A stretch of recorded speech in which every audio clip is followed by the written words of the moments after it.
আসসালামু আলাইকুম। সবাই কেমন আছেন? আলহামদুলিল্লাহ, আমি আল্লাহর রহমতে ভালো আছি। আজকে আমি চুষি পিঠা বা আমাদের গ্রাম্য আঞ্চলিক ভাষা বলে চই পিঠা, এই যে আমি চই পিঠা বানিয়ে নিয়েছি। আমি কিন্তু তেমন সুন্দর করে বানাতে পারি না, তাও বানিয়ে নিয়েছি।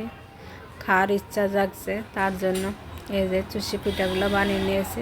আমাদের আঞ্চলিক ভাষা বলে চই পিঠা। আর এই যে কিছু নারকেল কেটে নিয়েছি, এগুলো দিয়ে আজকে কীভাবে রান্না করে তাই দেখাবো আপনাদের। এই যে গুড় দিয়ে দিছি চুলার উপরে পানি গরম করার জন্য, এখন পানি ফুটে এসেছে, এখন নারকেলটা দিয়ে দিছি আর সাথে সেই পিঠাগুলা দিয়ে দিছি ঢেলে।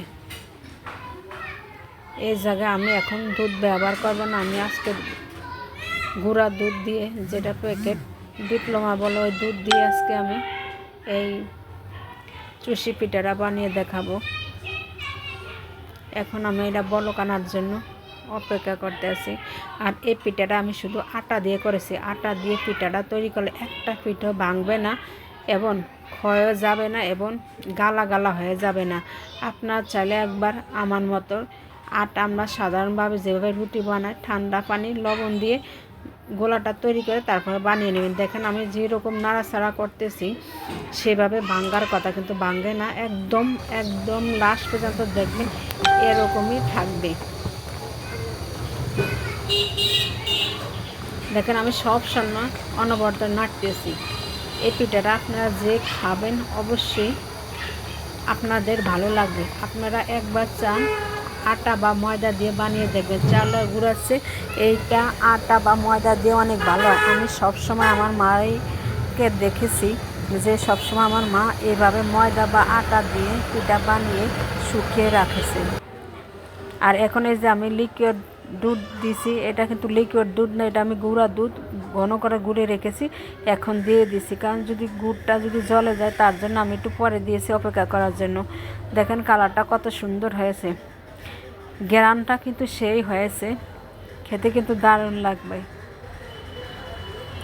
দেখেন আমি যেভাবে, দেখেন আমি বারবার আপনাদেরকে দেখাচ্ছি, আমার একটা পিঠাও ভেঙে যায়নি, কারণ দুধটা আমি ঘন করে দেওয়াতে দেখেন কি সুন্দর ঘনত্ব তৈরি হয়ে গেছে।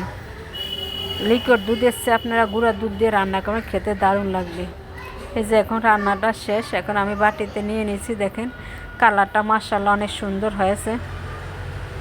আপনারা চাইলে এইভাবে একবার বাসায় তৈরি করে খেতে পারেন, শুধু আটা বা ময়দা দিয়ে।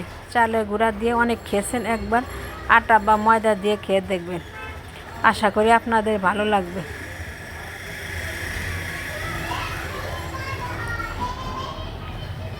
এই যে এখন সে বেড়ে নিচ্ছে,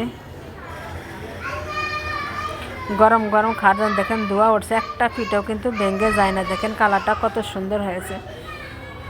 এখন আমরা গরম গরম পিঠাটা খাবো। আপনার চাইলে বাসা একবার ট্রাই করে দেখতে পারেন। আর এইভাবে আস্তে আস্তে নারকেল দিলে খেতে দারুণ লাগে। কোরআনের চেয়ে এভাবে কেটে দিবেন, তাহলে ভালো লাগবে। ভিডিওটা যদি ভালো লাগে অবশ্যই লাইক শেয়ার কমেন্ট করে ফলো দিয়ে পাশে থাকবেন।